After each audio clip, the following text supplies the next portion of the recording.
এই double coin পাওয়ার জন্য আপনাকে যেটা করতে হবে, একটা ফাইল লাগবে আগে। এই ফাইল এটা আমি লিঙ্ক দেবো, ডাউনলোড করে নেবেন। এই যে এই ফাইলটা upgrade.jsol, এই ফাইলটা। আর এই ফাইলটা কপি করে পেস্ট করার জন্য আপনার লাগবে জেট রিসিভার প্রো, এই যে এই অ্যাপসটা, এটা লাগবে। তারপরে এখানে আসবেন, আসার পরে এটা ক্লিক করে ধরে রাখবেন, কপি আসবে, কপি দিবেন। তারপরে অ্যান্ড্রয়েডে যাবেন, তারপরে ডাটা ফাইলে ঢুকবেন। নিচের দিকে আসার পরে দেখবেন এই যে সাবওয়ে সার্ফ, এই যে ফোল্ডারটা, এখানে ক্লিক করবেন। এখানে ক্লিক করার পরে আপনি কই গেল, কাইটা গেছে, দাঁড়ান ওয়েট, ওটা আবার আনি। কপি করলাম, দেন ডিভাইস অ্যান্ড্রয়েড ডাটা, তারপরে নিচের দিকে সাবওয়ে সার্ফ, তারপরে ফাইলে যাবেন।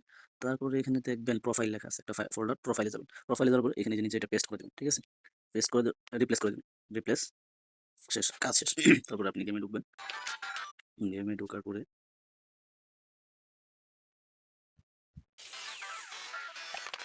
আপনার এখানে গেমটাই হইতে পারে, কি বলে, রিসেট হয়ে যেতে পারে। আপনি কি করবেন, আপনার গেমটা ফেসবুক বা গুগল প্লে দিয়ে কি করবেন, কানেক্ট করে দেবেন। দুইটা দিয়ে, গুগল প্লে এবং ফেসবুক, দুইটা দিয়ে কানেক্ট করে রাখবেন। তাহলে এটা খুঁজে পেতে সহজ হবে। দেখেন খেলি, 2 4, দেখেন 20 আছে, একটা পাওয়ার পরে 22। এরকম ধরেন